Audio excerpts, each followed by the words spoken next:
quero, então, de imediato, apresentar os dois palestrantes, que terão, em conjunto, 20 minutos para a apresentação do seu caso. Mercado de aparas de papel no Rio Grande do Sul. Cenário atual e projeções. O caso será apresentado por Carlos Augusto Basso, graduado em Engenharia de Produção pela URSS.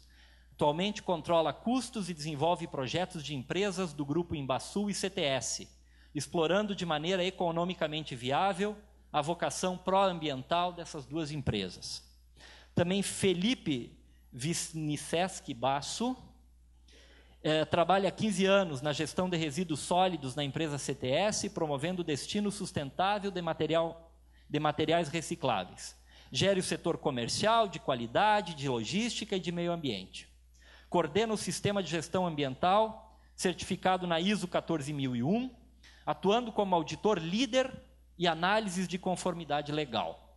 Graduado em Engenharia Elétrica pela URGS, certificado auditor líder pela Bureau Veritas e formado Professional and Self-Coaching pelo IBC. Os senhores têm a palavra por 20 minutos.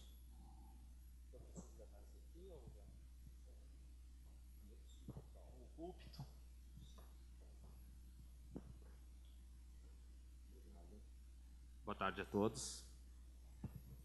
Bom, primeiramente, obrigado ao Roberto Meixe, toda a equipe dele, por ter nos convidado, aos presentes demais palestrantes, a todos vocês que dedicaram tempo da vida de vocês para estar aqui, escutando a gente falar, e espero também participando da discussão depois sobre esse tema importante, que impacta todos nós e quem virá para esse mundo depois da gente, né? Bom, eu sou o Carlos, esse é meu colega Felipe. A gente é da empresa CTS, Comércio de Aparas. Eu vou fazer a primeira parte da apresentação, falando um pouco sobre a nossa empresa e por que isso nos credencia estar aqui falando sobre reciclagem com vocês. Depois eu vou passar a palavra para o meu colega Felipe, que é o gerente comercial da empresa, e vai falar um pouco sobre o mercado de papel no Rio Grande do Sul e previsões de mercado. Tá bom? Bom, para começar, eu preciso falar o que são aparas, né? E quem são os aparistas. Bom, as empresas de reciclagem aqui do Rio Grande do Sul, que, ao que me consta, são 5 principais de papel e papelão, elas precisam de matéria-prima, um papel selecionado. Esse papel selecionado, inicialmente, vem em grande quantidade dos primeiros clientes dele, que são as indústrias gráficas, certo? Eles precisam aparar esse papel para preparar as embalagens e fazer suas vendas. Essas aparas do papel reciclado voltam para a indústria e recebe o nome de aparas. Porém, o produto deles, a embalagem, ao término do ciclo de vida, também pode ser reciclado. E convencionou se chamar também de aparas, embora eles não sejam oriundos do processo de abastamento da matéria-prima, né? Bom, eu estou apresentando aqui para vocês um ciclo resumido da reciclagem do papel, né? E o desafio é fechar esse ciclo. Para fazer isso, alguns problemas têm que ser solucionados. Primeiro, a questão da seleção.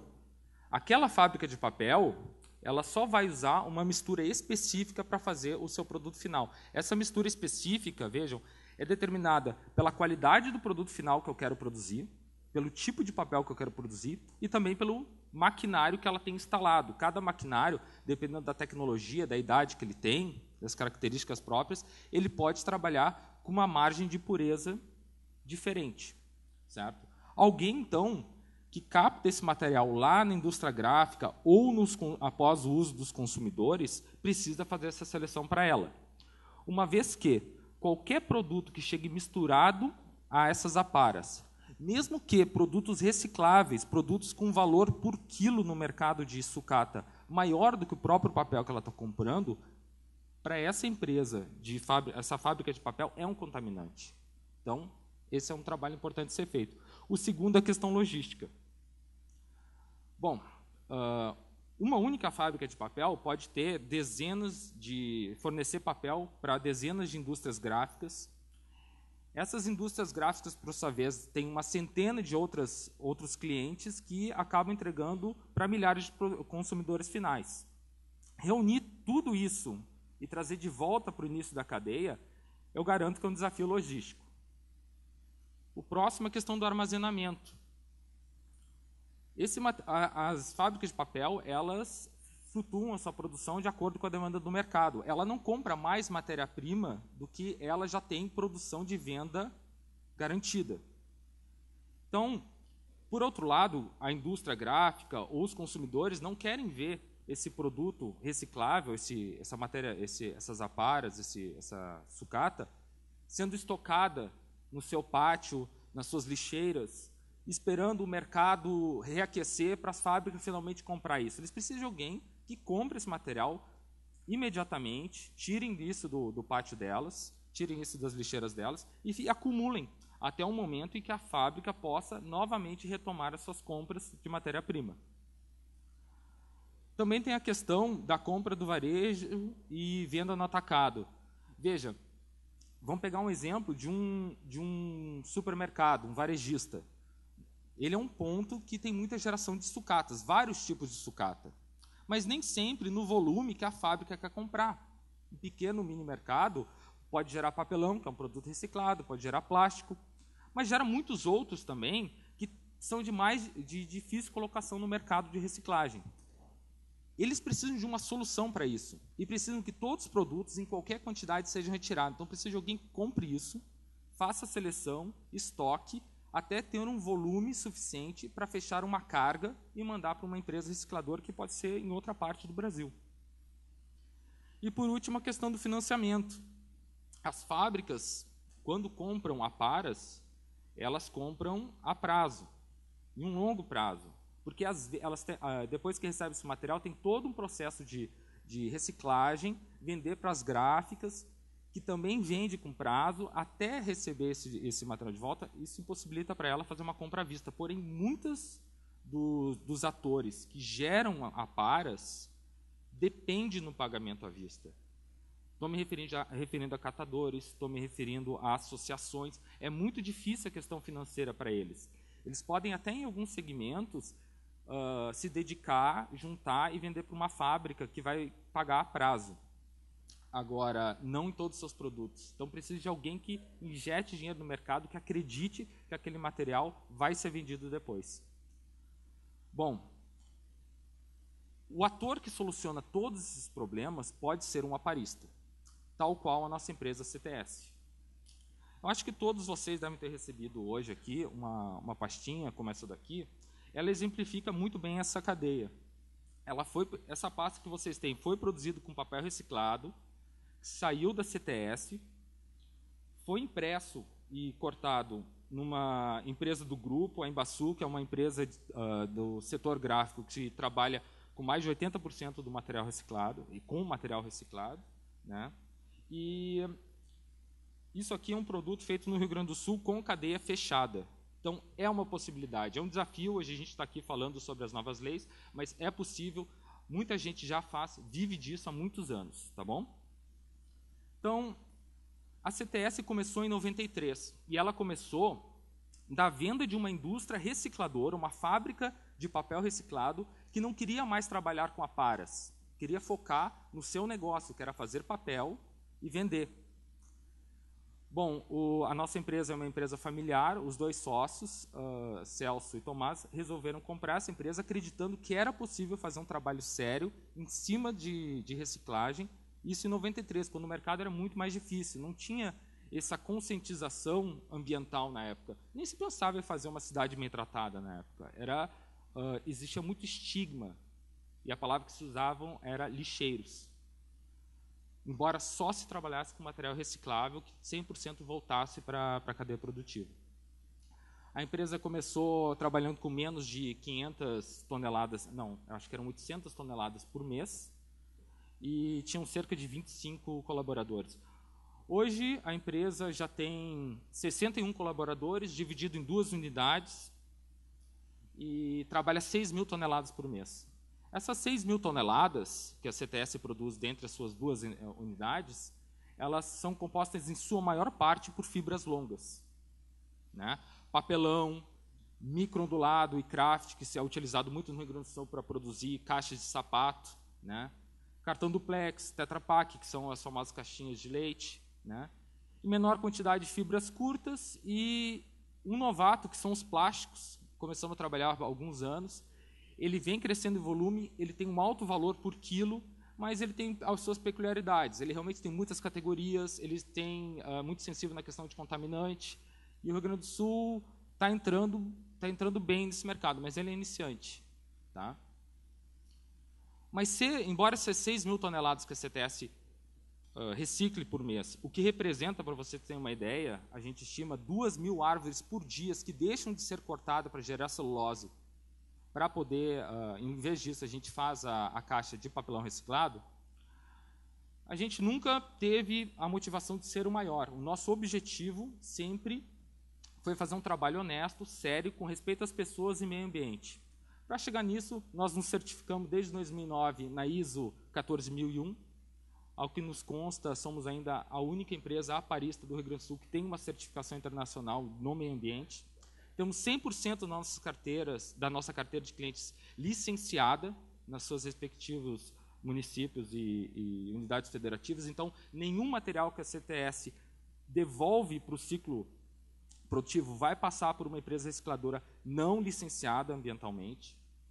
A gente tem diversas iniciativas pró-ambientais, como reutilização da água da chuva, iluminação natural, controle de efluentes.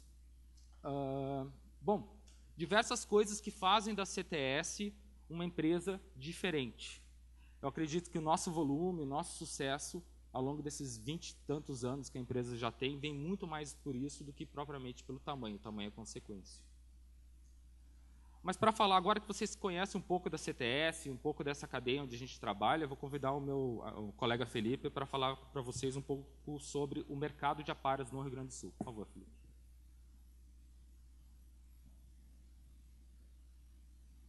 Felipe, restam 5 minutos. Eu peço a gentileza de observar o tempo para a gente conseguir otimizar o nosso horário e manter o nosso cronograma, por gentileza. Okay. Vou tentar ser o mais sucinto possível. A explicar o mercado de aparas em 5 minutos realmente é um desafio bastante difícil, porém eu vou começar e espero conseguir passar para vocês uma noção clara do que isso aqui realmente impacta no meio ambiente, tá? Eu vou começar dizendo algumas verdades sobre como é que se faz o mercado de aparas no Brasil. A reciclagem no Brasil ele se dá através de um comércio aberto, tá? Como qualquer outro. Então a gente, assim, ele é tão concorrido como qualquer outro. Como a gente vai nas empresas hoje, nas lojas, buscar o melhor preço por uma televisão, eu também ganho ou perco a compra de uma aparas por causa de 2 centavos em quilo. Por alguns casos em que ele não consegue entrar nesse mercado, é porque ou esse produto exige muita classificação, ou tem muito custo de transporte. Hoje, o mercado de aparas, a reciclagem propriamente dita, que consegue retornar para a cadeia produtiva, depende de mão de obra barata, o que já está deixando de ser uma realidade no Brasil. E isso daqui para frente vai ser cada vez mais difícil para a gente. Então isso a gente cria um limite mínimo do que eu chamo de produto virtualmente não reciclável. Se o preço do material reciclável, papelão, papel branco, que seja, não é o suficiente para cobrir todos os custos da sua reciclagem, do seu transporte, da sua classificação, ele simplesmente, apesar de ser tecnicamente reciclável, ele não entra novamente para a cadeia produtiva. E isso gera um reflexo ambiental realmente perigoso, crítico, porque simplesmente a cadeia não se incentiva mais que ele entre. O depósito de papel na esquina da sua casa, que vai comprar o material, ele já vai, não, o jornal hoje eu não quero, eu vou comprar só papelão e garrafa PET porque está valendo mais no mercado. Isso faz com que o jornal, ou outros papéis, inclusive, que não tem muito valor de mercado, não tenha reciclagem. Acaba não entrando para a cadeia produtiva novamente, o que é uma coisa muito grave. Outra realidade do nosso mercado de aparas é a variação dos nossos estoques. É normal ter grande oferta numa determinada época do ano e baixa oferta em outra época do ano. Isso, normalmente, dos fatores que leva a isso é a variação é o fato do Brasil, inclusive, ser um grande produtor de celulose. A celulose, para quem não sabe, é o avô do material reciclável. Nós temos as árvores, delas são produzidas a celulose, depois ela é produzido o papel, e posteriormente, então, depois que passa pela cadeia produtiva, volta como aparas novamente. Nós temos a celulose, 2 gerações depois, nós temos o seu neto, a sucata. E o fato de pegar o reciclável e botar de novo na cadeia produtiva, junto com a celulose para produzir papel, é o que a gente chama de reciclagem, tá? O reciclo. O fator determinante aqui é que a celulose, de certa maneira, acaba sendo um próprio concorrente das próprias aparas. Determinada época do ano em que o dólar está muito baixo e que o mercado de celulose acaba inundando o nosso mercado nacional com celulose mais em conta, acaba sendo mais interessante usar celulose do que aparas. Isso é muito grave também, porque novamente voltamos a ter um material virtualmente não reciclável, que vai entupir os aterros sanitários, etc. Ou vai desincentivar toda a cadeia produtiva novamente. Então isso é uma coisa muito importante. Nós temos o preço da sucata, ela deve girar ela não pode ser menor do que os custos para poder transportar e pagar toda essa cadeia, e o preço máximo para que ela concorra com a celulose, tem que estar abaixo desse preço. O nosso mercado de reciclagem funciona muito bem se estiver dentro desses 2 limites. Fora disso, ele simplesmente acaba não ajudando. E uma das maneiras que até ficou martelando na minha cabeça da palestra anterior da Ana, da Abvidro, falou quem paga aquela conta, né? Da lógica reversa. A reciclagem paga muito daquela conta inteira por conta, ou, em alguns casos, boa parte dela. Aqui nós temos a produção de celulose, 2 rankings, a produção de celulose e a produção de papel no mundo. Nós temos o Brasil como o 4º maior produtor de celulose, e em seguida nós temos lá o Brasil como um grande produtor também de papel. Como vocês podem ver, a diferença entre o total que o mundo produz, 166 milhões de toneladas de celulose, e o total que o mundo fabrica de papel, 399 milhões de toneladas de papel, é exatamente a mágica que a reciclagem faz. É ali essa diferença de valor justamente o que é necessário é o que a reciclagem em si tem a doar para o nosso mercado. Aqui, notem que eu acabei de fazer uma conexão entre o preço do dólar e a quantidade de recicláveis que muitas vezes a gente encontra pelas ruas ou pelas lixeiras que ninguém cata. Se o dólar está muito baixo, a ponto de a celulose ficar baixa, permear o mercado com celulose e as aparas não serem mais interessantes, vai sobrar sim nas nossas esquinas, nas nossas lixeiras, esses materiais recicláveis. Tá? Apesar de ser reciclável, tecnicamente reciclável, ele não vai entrar na cadeia produtiva. Aqui nós temos a evolução do que é o consumo aparente de papel no Brasil ao longo das décadas, em azul. Em amarelo, nós temos o consumo de aparas. A proporção entre o consumo de aparas de papel e o consumo... o consumo de aparas de papel e o consumo aparente de papel é justamente o que nós chamamos de taxa de recuperação. É a porcentagem de papel que é produzido no Brasil que volta novamente como reciclagem, para reciclagem. Então, nós temos lá, na década atual, 45,7% de todo o papel produzido, consumido aqui dentro, retorna como reciclado. Então, isso é um fator bastante interessante. Eu vou falar para vocês de um exemplo muito bom, que é o papelão, que normalmente ele anda dentro daqueles 2 limites, tá, de preço, e ele acaba tendo um grande diferencial, que é 78,4% de taxa de recuperação. É o líder entre todos os papéis em taxa de recuperação. Isso funciona muito bem, pode ver que o papelão realmente ele é muito difundido. Ele acaba sendo muito utilizado e é muito fácil de classificar ele dos outros materiais. Naturalmente, ele não se mistura. Isso é muito bom. E eu acho que é um exemplo de positivo de como a cadeia de reciclagem consegue pagar todos aqueles custos de transporte que a Política Nacional de Resíduos Sólidos fala tanto. Bem, notem sempre pelas fontes que eu trago, que elas são realmente, para quem quer estar por dentro do mercado de aparas, é sempre bom ficar de olho. Um exemplo que também acaba funcionando normalmente, mas não tão bem, é o arquivo branco. Em 10 anos para cá, esse material está começando a ficar difícil de trabalhar. Tá? Depois de reciclado, o arquivo branco, que na verdade é o arquivo morto, o papel de escritório, papel branco, ofício e etc., ele volta, depois de reciclado, como papel higiênico, buchas de sapato, por exemplo, e guardanapos. O problema que acontece é que, hoje em dia, se nós andarmos por dentro dos corredores dos supermercados, dificilmente nós nem encontramos mais o papel higiênico reciclado, praticamente. Aquele papel higiênico que é um pouco mais escuro, não é tão bonito de comprar. O poder aquisitivo do brasileiro está começando a poder pagar material feito com celulose. E hoje em dia não se encontra mais material, praticamente, feito de aparas. O que nós fazemos, então, com todas aquelas aparas que não tem mais colocação no mercado? Isso é crítico. Isso é um grande problema que a gente tem que resolver. Então, acaba o material, de novo, não sendo virtualmente reciclado. Por que a celulose, mesmo sendo R$2.000 a tonelada, e as aparas sendo R$500 a tonelada, por que não se usa aparas? Porque o processo de reciclagem das aparas é completamente mais difícil, dispendioso, maquinários, tratamento de efluentes, lodo, etc., do que a celulose.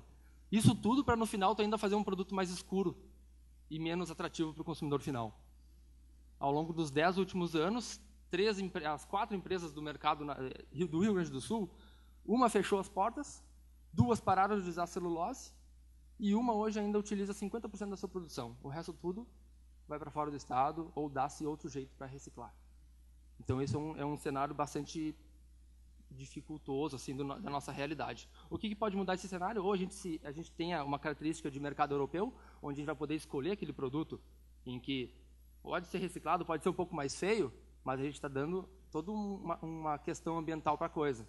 Ou, realmente, a celulose dispare de preço e o material reciclado volte a ser reutilizado.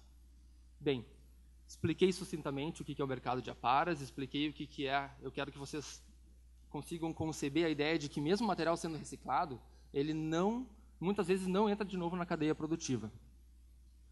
Não tive muito tempo, acredito que, posteriormente a essa palestra, eu estou à disposição de vocês. O meu telefone da empresa está dentro das suas pastas. Faz parte da política de meio ambiente da nossa empresa trabalhar de maneira ambiental, de maneira social, junto à comunidade. Então, convido mesmo que vocês venham conversar para eu poder explicar um pouco melhor como é que está a questão atual do mercado de aparas.